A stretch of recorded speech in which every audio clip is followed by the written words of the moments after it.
dalam kehidupan sosial memiliki ciri-ciri beberapa hal. Terdapat dua orang atau lebih yang mereka saling berinteraksi.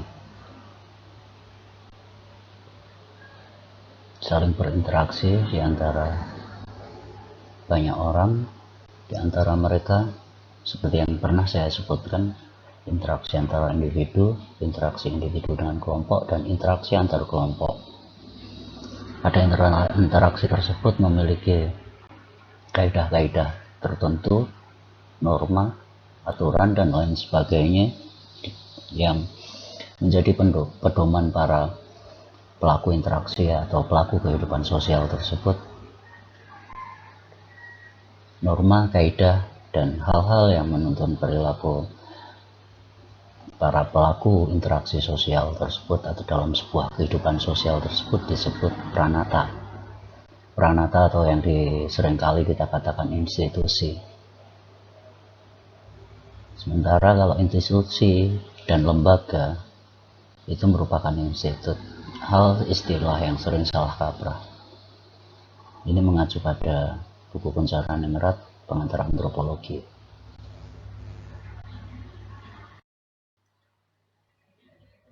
Dalam interaksi sosial itu merupakan sebuah kunci dari kehidupan sosial yang tidak mungkin kehidupan di antara manusia tentu saja tanpa proses interaksi. Interaksi sosial pun merupakan hubungan-hubungan yang dinamis dan selalu berubah. Dapat tiba-tiba menjadi kerjasama, dapat tiba-tiba menjadi konflik, dapat tiba-tiba menjadi persaingan tergantung perkembangan dari interaksi mereka, baik interaksi antar individu antar kelompok, ataupun interaksi ya di antara mereka dengan luar kelompok mereka.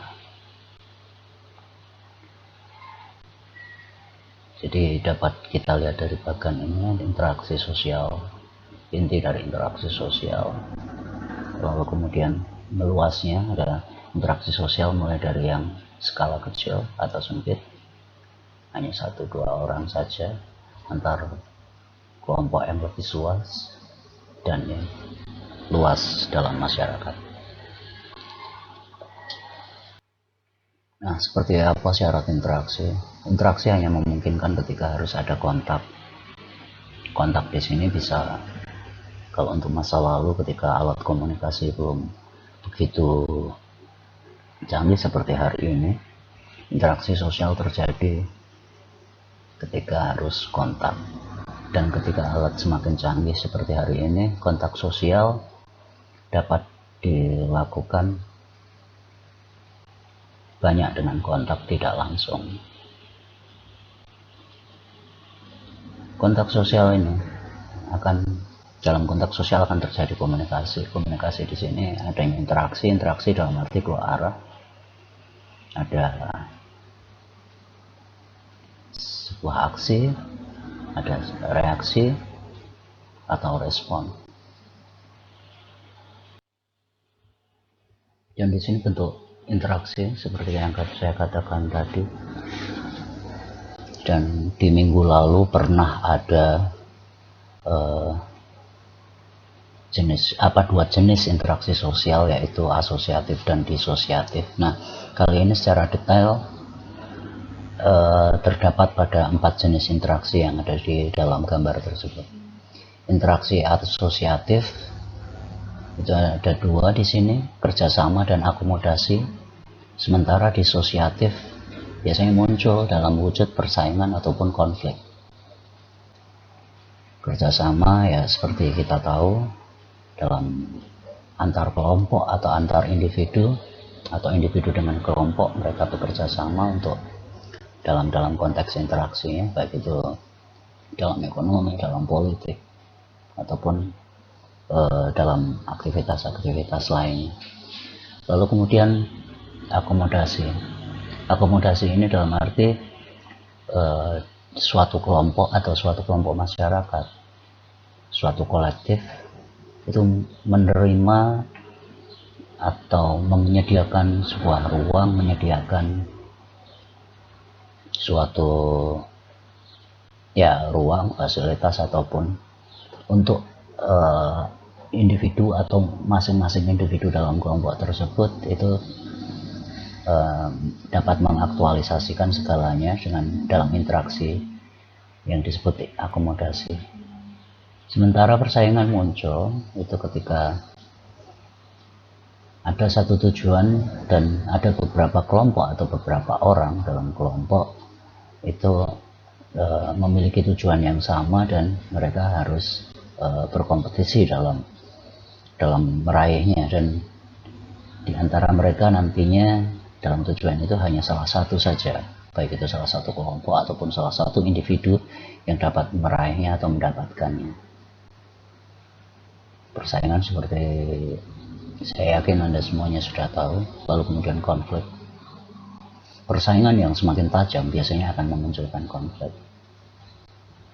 Dan di sini konflik ini adalah benturan kepentingan, benturan tujuan, dan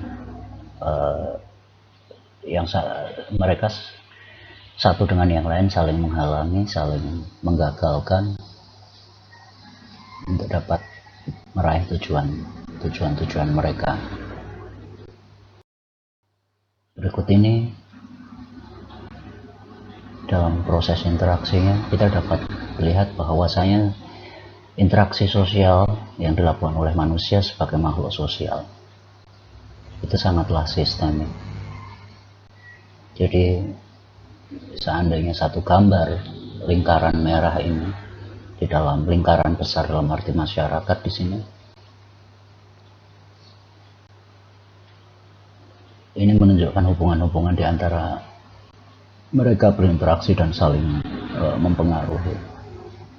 Masing-masing berkaitan, masing-masing terhubung, masing-masing bisa terlibat dalam kerjasama, terlibat dalam akomodasi, terlibat dalam persaingan, ataupun terlibat dalam konflik. Jadi di sini anak panah antar lingkaran merah itu dapat berbentuk bermacam-macam, dapat berbentuk seperti 4 bentuk interaksi yang tadi dijelaskan sebelumnya. Inilah sistem. Jaringan itu saling bergantung antara satu dengan yang lain. Nah, tadi rumitnya sistem atau gambaran yang diperlihatkan sebelumnya ini menjelaskan suatu kompleksitas yang saling bergantung pada masing-masing komponen, saling berinteraksi sosial dengan berbagai bentuknya. Prosesnya di dalamnya terdapat peranata-peranata atau institusi-institusi yang selama ini dikenali di antara mereka atau mereka gunakan.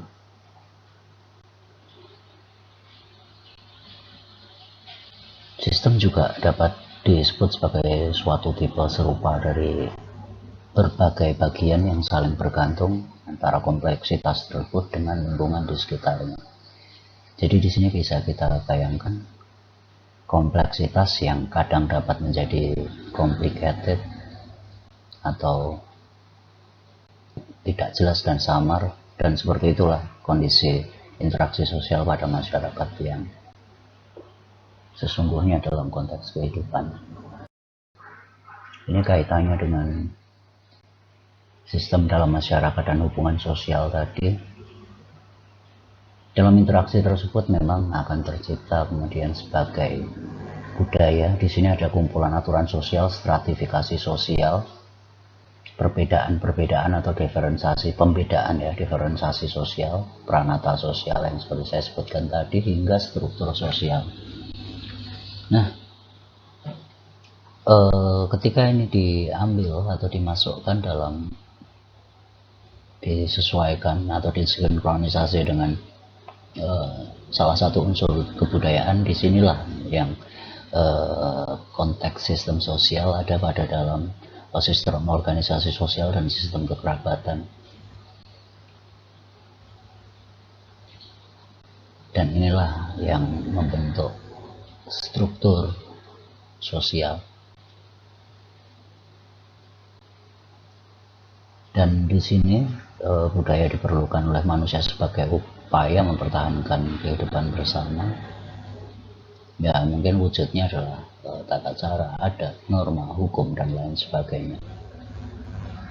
Dan di sini kita akan melihat berbagai macam keragaman di antara sesuatu yang mungkin dapat kita kelompokkan sebagai sesuatu yang sama.